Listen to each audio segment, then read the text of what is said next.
So we can start the class. जय हिंद दोस्तों, मैं मुकुल शर्मा स्वागत करता हूं आप सभी का आपके अपने इस YouTube channel Mukul Sharma lectures के इस नई वीडियो में। तो आइए स्टार्ट करते हैं। आज हम बात करने वाले आज हम बात करने वाले 12th क्लास का जो चैप्टर नंबर 1 है, कौन सा? Electric field and charge and electric field, आवेश तथा विद्युत क्षेत्र।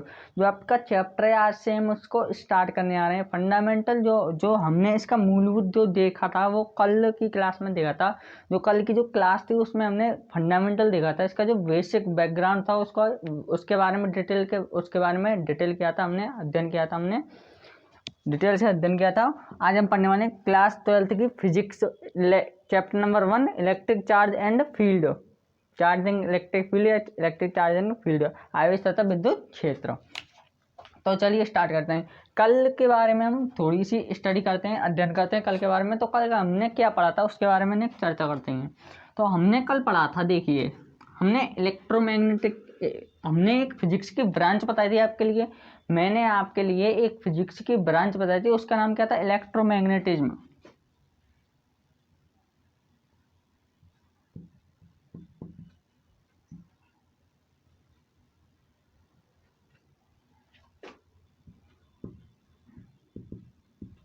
इलेक्ट्रोमैग्नेटिज्म मैंने आपकी फिजिक्स की ब्रांच बताई थी, जिसको हम विद्युत चुम्बकत्व भी कहते हैं। इसमें हमने 2 पार्ट बताए थे, 2 पार्टों का अध्ययन किया था, स्टडी की थी हमने 2 पार्टों की। वो पार्ट कौन कौन से? हमने पहले पार्ट की स्टडी की थी किसकी? इलेक्ट्रोस्टैटिक्स। ये हिंदी मीडियम का ही है। यदि कोई भी सोच रहा हो कि ये इंग्लिश मीडियम की है, इंग्लिश मीडियम की नहीं है, ये हिंदी मीडियम की है। ये हिंदी मीडियम की क्लास है, इंग्लिश मीडियम की क्लास नहीं है। यदि हम बात करें इलेक्ट्रोमैग्नेटिज्म, ये क्या? फिजिक्स की एक ब्रांच होती है जिसमें आपकी फर्स्ट बुक कंप्लीट होती है। जिसमें आपकी क्या होती है? First book complete. जो आपकी पहली किताब है वो, उसमें जो ब्रांच है ये इलेक्ट्रोमैग्नेटिज्म, विद्युत चुम्बकत्व, इसमें पहली बुक खत्म, समाप्त। फिर आपकी ऑप्टिक्स आती है, जिसमें वेव ऑप्टिक्स होती है, रे ऑप्टिक्स होती है। फिर आपकी मॉडर्न फिजिक्स आ जाती है, आधुनिक भौतिकी आपकी आ जाती है। उसके बारे में हम केमिस्ट्री के बारे में अध्ययन करते हैं उसमें तो हम, लेकिन विद्युत के बारे में, इलेक्ट्रोमैग्नेटिज्म, विद्युत चुम्बकत्व के बारे में हम फर्स्ट बुक में अध्ययन करते हैं। तो इम्पोर्टेंट आपकी सबसे ज़्यादा फर्स्ट बुक होती है। कॉम्पिटिशन एग्जाम के हिसाब से यदि हम देखे जाए तो आपकी फर्स्ट बुक के कम से कम 5-6 चैप्टर आपकी मुख्य होते हैं कंपटीशन के हिसाब से यदि देखा जाए तो। यदि हम इसकी ब्रांच की बात करें, इसकी हम यूनिट की बात करें, तो इसमें 2 यूनिट आती हैं। कौन कौन सी आती हैं? इलेक्ट्रोस्टैटिक्स आती है,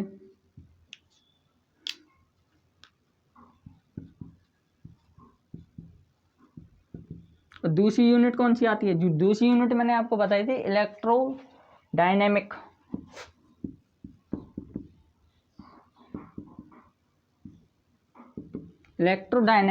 यदि हमने इसके बारे में बताया था, ये हमने स्थिर वैद्युति के बारे में बताया था, स्थिर वैद्युति। और ये हमने बताया था विद्युत चुम्बकत्व। क्या बताया था?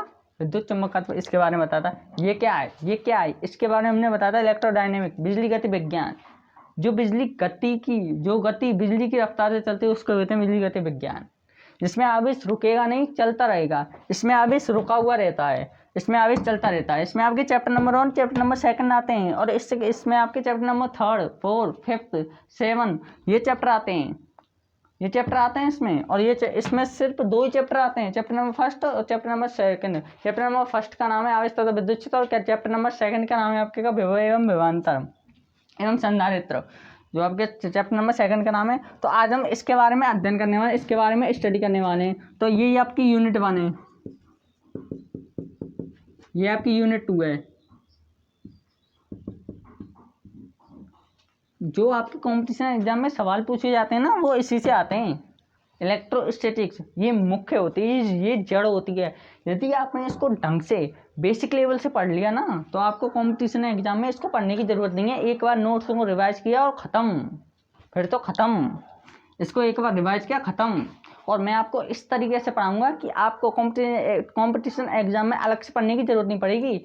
यदि मैं नोट्स बना के कहूँगा, यदि मैं इंपॉर्टेंट क्वेश्चन की कहूँगा, बोर्ड एग्जाम से कहूँगा तो बोर्ड एग्जाम से, एनडीए लेवल से कहूँगा तो एनडीए लेवल से, सीडीएस लेवल से कहूँगा तो सीडीएस लेवल के वो आएगा जो मैं कह दूंगा। तो ये स्थिर वैद्युतिकी है। तो हम इसके बारे में स्टडी करते हैं। अब चलिए चलिए आइए हम इसको रफ करते हैं और इसके बारे में स्टडी करते हैं। बात करते हैं स्थिर वैद्युतिक इलेक्ट्रोमैग्नेटिज्म के इलेक्ट्रोस्टैटिक्स के बारे में।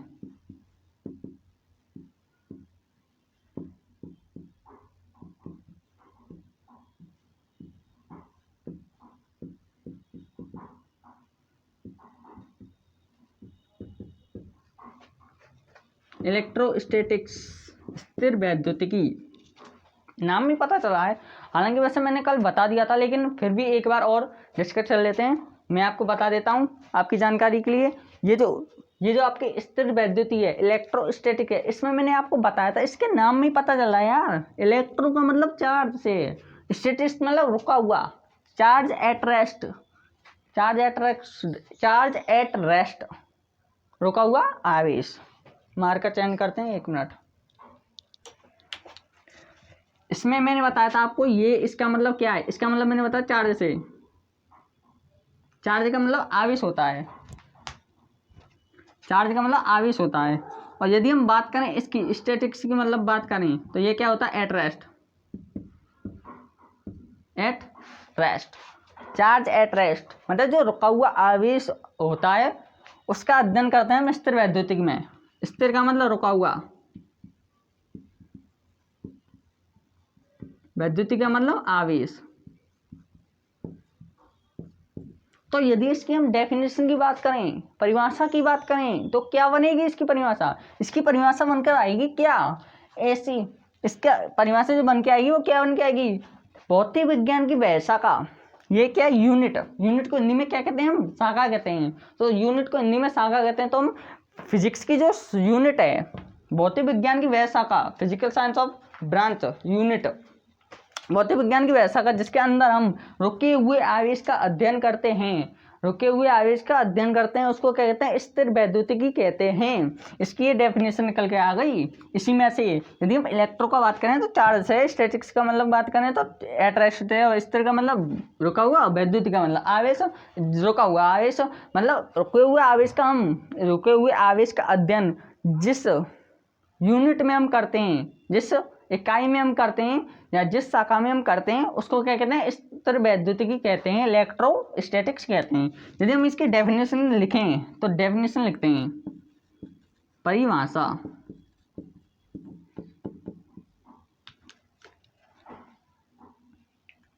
ब्लैक पेन ले लेते हैं, ब्लैक मार्कर ले लेते हैं।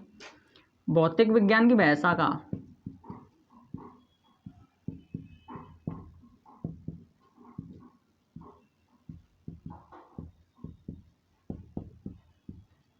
भौतिक विज्ञान की वह शाखा जिसमें हम रुके हुए आवेश का अध्ययन करते हैं।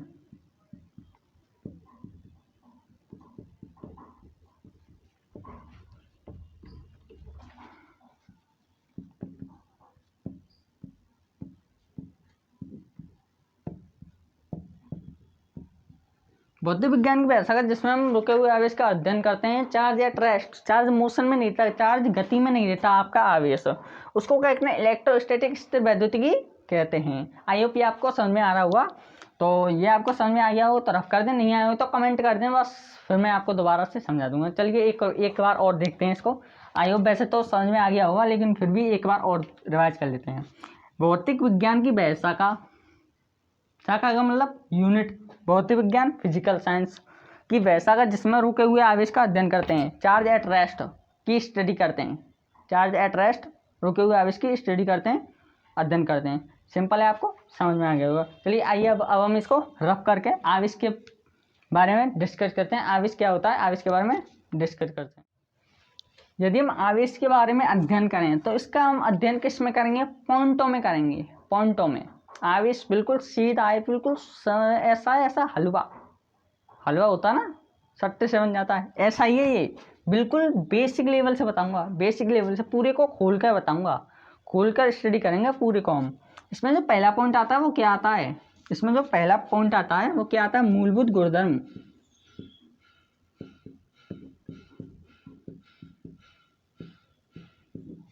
अब आप कहोगे कि मूलभूत गुणधर्म कैसे कहते हैं, सिंपल है यार, इसको हटाओ, मैं आपको एक सरल सी डेफिनेशन बताता हूँ, सरल सी बताता हूँ, लेकिन वो आपके काम की नहीं है, ये बात है। ये दो वस्तुएं हैं, इसको हटाओ, पहले इसको हटा देते हैं। ये दो वस्तुएं हैं, वस्तु नंबर 1 वस्तु नंबर 2। अगर हम इन दोनों वस्तुओं को आपस में रब करेंगे, रगड़ेंगे, घिसेंगे तो क्या होगा, क्या होगा, एक वस्तु से दूसरी वस्तु में क्या होगा, इलेक्ट्रॉन का स्थानांतरण होगा। और उसी को क्या कहेंगे, इस पर कौन सा चार्ज आएगा, प्लस। क्यों, क्योंकि ये दे रहा है, तो इस पर कौन सा आएगा, माइनस, क्योंकि ये ले रहा है। तो ये क्या कह रहा है, दाता, ये क्या कहला है, दाता। जो देने वाला होता है उस पर प्लस चार्ज आता है, जो लेने वाला होता है वो कर्जदायी होता है। ये इसका कर्जदायी है, तो इस पर क्या आएगा, माइनस आएगा। ये इसके कर्ज में डूब गया और इसने अपना कर्ज उतार दिया, इसने इसको दे दिया, तो ये कर्ज ले रहा है, और कर्ज लेने वाले पर क्या आता है, माइनस आता है हमेशा। तो ये आपकी परिभाषा स्मृति बना दूं मैं आपकी। जब एक वस्तु को दूसरी वस्तु के साथ रगड़ते हैं, जब एक वस्तु को दूसरी वस्तु के साथ रगड़ते हैं, तो उस वस्तु में से, एक वस्तु में से दूसरी वस्तु में इलेक्ट्रॉन का जो स्थानांतरण होता है, इलेक्ट्रॉन का जो स्थानांतरण होता है, इसमें से एक इलेक्ट्रॉन निकल कर जा रहा है, एक इलेक्ट्रॉन निकल कर जा रहा है। तो इलेक्ट्रॉन के स्थानांतरण हुए को क्या कहते हैं, आवेश कहते हैं। लेकिन ये आपकी काम की नहीं है डेफिनेशन, इसलिए मैं इसको बता नहीं रहा था। ये 10th क्लास तक काम आती है, सिर्फ बेसिक लेवल से 10th क्लास तक काम आती है। हालांकि 12th में भी काम कर सकती है, लेकिन इतनी काम यूँ नहीं कर सकती, क्योंकि ये घर्षण द्वारा आवेशन में इसका एक टॉपिक है, इसी चैप्टर का, घर्षण द्वारा आवेशन, ये उसी में आता है। इसकी जो परिभाषा है ये उसी की है, लेकिन 10th में इसको रख देते हैं। क्यों रख देते हैं, क्योंकि उसमें इतना पूछा नहीं जाता, इसमें इतना पूछा जाता है। तो इसकी हमने अलग से डेफिनेशन बनाई है, उस डेफिनेशन के बारे में हम बात करेंगे। तो इसको हम रफ कर देते हैं। हम बात करते हैं, हमने बात की थी मूलभूत गुणधर्म।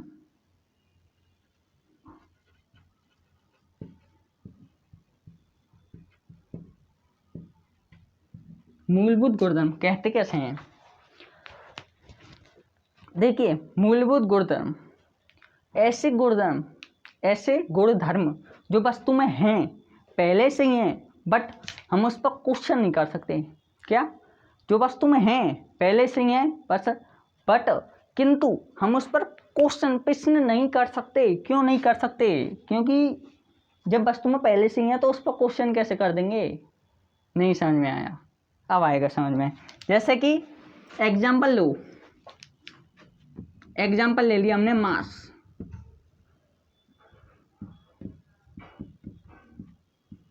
मास का मतलब द्रव्यमान से होता है मास, ये वो वाला मास नहीं, हार्ड मास वाला मास नहीं, ये द्रव्यमान वाला मास है, मास से होता है। यदि हम इस पॉइंट को इसमें आजमाएं तो कैसा लगेगा, कैसा होगा, कैसा भी तो नहीं होगा, सही होगा। यदि हम इस पॉइंट को इसमें आजमाएंगे तो क्या होगा, यदि मैं यूँ बात करूँ कि ये मार्कर है, इसमें यदि द्रव्यमान है, चलो छोड़ो मैं अपने ऊपर ही लेता हूँ, जैसे मुझ में द्रव्यमान है, तो कोई यदि व्यक्ति मुझसे ये पूछे कि तुझ में द्रव्यमान क्यों है, ऐसा कोई क्वेश्चन सुना है? मेरे हिसाब से कोई क्वेश्चन नहीं होता है, ऐसा नहीं आपने सुना होगा। तो ये क्या है, ये मूलभूत गुणधर्म है। ऐसे गुणधर्म, ये मूलभूत गुणधर्म में आता है, ऐसे गुणधर्म जो वस्तु में हैं, पहले से ही हैं, बट हम उस पर क्वेश्चन नहीं कर सकते। जैसे कि मुझ में द्रव्यमान है, पहले से ही है, लेकिन कोई और क्वेश्चन नहीं कर सकता, प्रश्न नहीं कर सकता कि मुझ में द्रव्यमान क्यों है, मुझ में द्रव्यमान क्यों है, कोई क्वेश्चन नहीं कर सकता। ये बेकार का सवाल है कि इसमें द्रव्यमान क्यों है। उसी तरह से चार्ज होता है, उसी तरह से आपका आवेश होता है, चार्ज होता है। चार्ज में द्रव्यमान की तरह होता है। चार्ज में यदि हम पूछें कि इसमें इलेक्ट्रॉन प्रोटॉन क्यों है, चार्ज में क्या होता है, आवेश में क्या होता है, इलेक्ट्रॉन और प्रोटॉन होता है, इलेक्ट्रॉन और प्रोटॉन होता है। चार्ज आपका दो प्रकार का होता है, नेगेटिव और पॉजिटिव, आपने सुना होगा, बेसिक लेवल की बातें, ये तो कहीं से भी सुन लेते हैं। यदि हम बात करें आवेश की यदि हम बात करें तो आवेश क्या है, मूलभूत गुणधर्म है। मूलभूत गुणधर्म मतलब ऐसे गुणधर्म जो वस्तु में है, पहले से ही हैं, बट हम उस पर क्वेश्चन नहीं कर सकते, उसको मूलभूत गुणधर्म कहते हैं। यदि हम आवेश में बात करेंगे, न्यूट्रॉन और प्रोटॉन, वो इलेक्ट्रॉन और प्रोटॉन क्यों हैं इलेक्ट्रॉन प्रोटॉन, तो ऐसा सवाल नहीं बनता। यदि हम द्रव्यमान की बात करें कि द्रव्यमान मेरे अंदर है, तो मुझे कैसे पता लगेगा कि मेरे अंदर द्रव्यमान है। इसका एक गुण होता है, द्रव्यमान के पास एक और गुण होता है जिसको हम गुरुत्वाकर्षण बल बोलते हैं। बल होता है एक,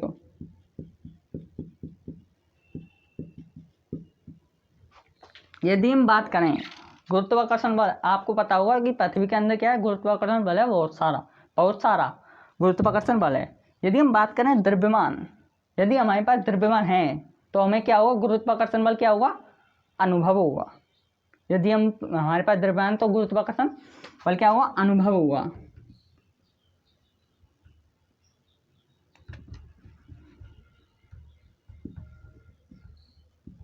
अनुभव होगा।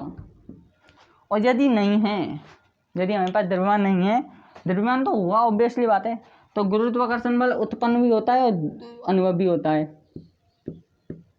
देखिए अब मैं इसको समझाता हूँ। यदि हम बात करेंगे मेरे पास द्रव्यमान है, पृथ्वी पे क्या है, पृथ्वी पे क्या है, पृथ्वी पे गुरुत्वाकर्षण बल है, और उस गुरुत्वाकर्षण बल के कारण हम पृथ्वी पर रहते हैं। यदि गुरुत्वाकर्षण नहीं होता तो हम आसमान में उड़ रहे होते, अब तक आसमान में उड़ रहे होते। पृथ्वी पर गुरुत्वाकर्षण बल है, हमारे अंदर द्रव्यमान है।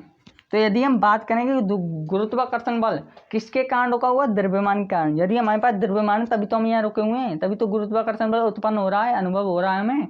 द्रव्यमान के कारण ही तो अनुभव हो रहा है। गुरुत्वाकर्षण बल हमें उत्पन्न भी उसी के कारण होता है, द्रव्यमान के कारण, और अनुभव भी हमें उसी के कारण होता है। यदि किसी जगह पर गुरुत्वाकर्षण बल नहीं है, जैसे कि ऑब्वियसली बात है चंद्रमा पर बहुत ही कम है, बहुत ही कम पाया जाता है, पृथ्वी की तुलना में ना के बराबर पाया जाता है। यदि हम यहाँ से बाहर लेकर जाएँ 50 kg, तो चंद्रमा पर कितना हो जाएगा, 5 किलो हो जाएगा, 5 किलो हो जाएगा। इसलिए कहते हैं चंद्रमा पर जो वो होता है गुरुत्वाकर्षण बल बहुत ही कम होता है, तो वहाँ पर उत्पन्न तो हुआ नहीं।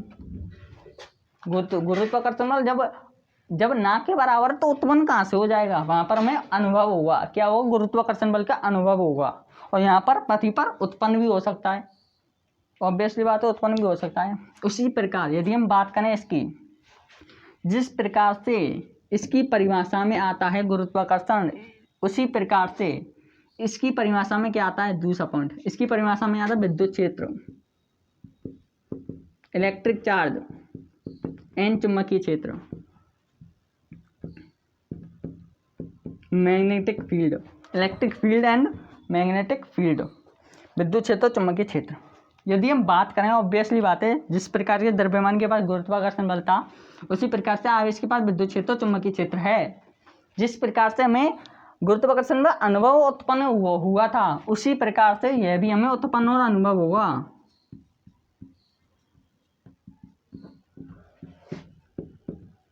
उसी प्रकार से हमें ये उत्पन्न और अनुभव होगा, उत्पन्न और अनुभव होगा। यदि हम इसकी डेफिनेशन की बात करें, बहुत ही सिंपल है, बहुत ही सिंपल। इसकी डेफिनेशन की बात करते हैं। पहले तो इसकी सरल सी डेफिनेशन, किसी वस्तु में निहित पदार्थ की मात्रा को द्रव्यमान कहते हैं, सिंपल खत्म। यदि हम इस फॉर्मेट में यदि हम बात करें द्रव्यमान की डेफिनेशन की, तो मास की डेफिनेशन इस फॉर्मेट में क्या होगी उसके बारे में चर्चा करते हैं। मास की जो डेफिनेशन होती है वो क्या होती है, द्रव्यमान किसी भी वस्तु का वह, जिस प्रकार से यहाँ आवेश किसी वस्तु का वह मूलभूत गुणधर्म है, उसी प्रकार से द्रव्यमान जो गुरुत्वाकर्षण बल है उसका क्या है, मूलभूत गुणधर्म है, जिसके कारण हमें गुरुत्वाकर्षण, द्रव्यमान किसी वस्तु का वह मूलभूत गुणधर्म है जिसके कारण हमें गुरुत्वाकर्षण बल अनुभव होता है तथा उत्पन्न होता है तथा अनुभव किया जा सकता है। उसी प्रकार से इसकी डेफिनेशन बनेगी आवेश चार्ज की, उसी प्रकार से डेफिनेशन बनेगी। देखिए क्या बनती है, आवेश किसी वस्तु का वह मूलभूत गुणधर्म है, मूलभूत गुणधर्म है आवेश किसी वस्तु का, जिसके कारण में विद्युत क्षेत्र, चुंबकीय क्षेत्र उत्पन्न होता है तथा अनुभव भी होता है। यदि वस्तु में पहले से ही है, यदि विद्युत क्षेत्र, चुंबकीय क्षेत्र, जैसे कि ये कमरा है, इस कमरे में यदि विद्युत क्षेत्र, चुंबकीय क्षेत्र पहले से ही है तो वो क्या होगा, अनुभव होगा। क्या होगा, अनुभव, हम उसका अनुभव कर पाएंगे। यदि हम बाकी उत्पन्न की बात करें, यदि इन दोनों नहीं है, विद्युत क्षेत्र, चुंबकीय क्षेत्र नहीं है, तो उसको क्या करेंगे, उत्पन्न करेंगे। हम क्या करेंगे, उत्पन्न करेंगे इलेक्ट्रिक फील्ड और मैग्नेटिक फील्ड को। आई होप ये आपको समझ में आ रहा होगा। हम इसकी डेफिनेशन लिखते हैं।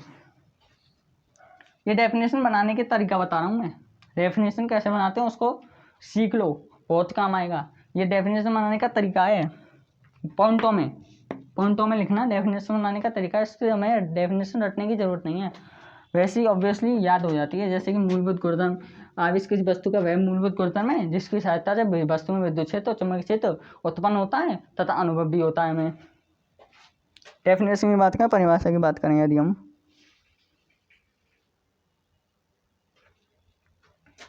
चलिए अब हम बात करते हैं डेफिनेट परिभाषा, लिखते हैं इसकी।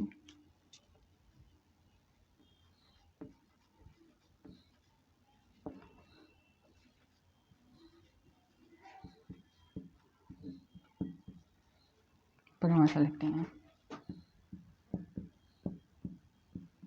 आवेश किसी वस्तु का वह मूलभूत गुणधर्म है, इसको इंग्लिश में क्या कहते हैं, फंडामेंटल प्रॉपर्टी कहते हैं। एक और बात, इसको इंग्लिश में फंडामेंटल प्रॉपर्टी कहते हैं। आवेश किसी वस्तु का वह मूलभूत गुणधर्म है जो वस्तु में विद्युत क्षेत्र एवं चुंबकीय क्षेत्र उत्पन्न भी करता है, और यदि पहले से ही कहीं है तो उसे अनुभव भी करता है। क्षेत्र में विद्युत क्षेत्र में चुंबकीय क्षेत्र को उत्पन्न एवं अनुभव करता है।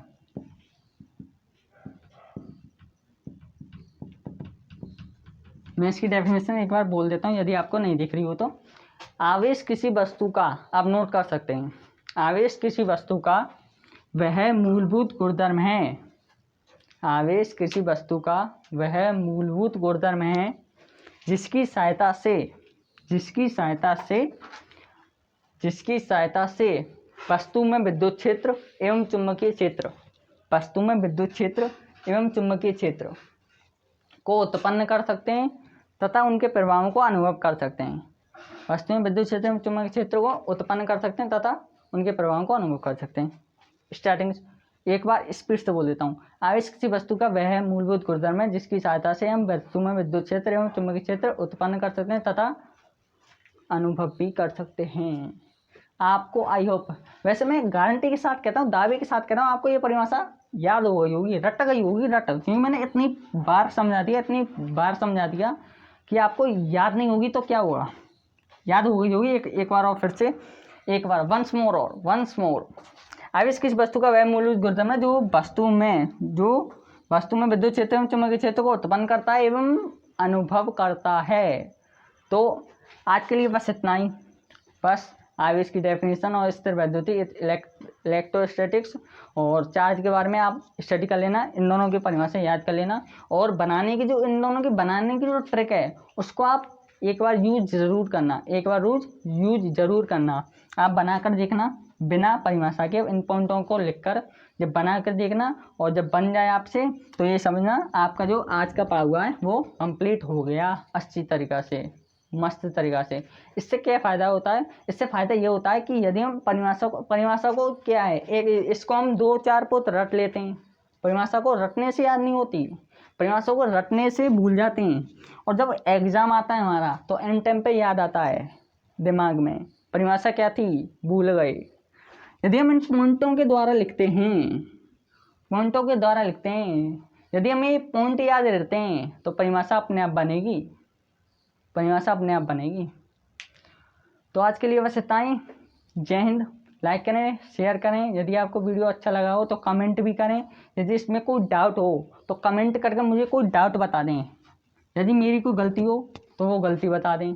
इसमें कुछ गलती है तो नहीं वैसे, लेकिन फिर भी आपको लगी हो तो उस गलती को बता दें। और इसको एक बार मैंने जो कहा है वो करके देखना, आपको ये पॉइंटों के द्वारा परिभाषा बनाना सीख जाओगे आप, उससे क्या है रटने की ज़रूरत नहीं पड़ेगी। सो जय हिंद, take care, bye bye, see you, bye.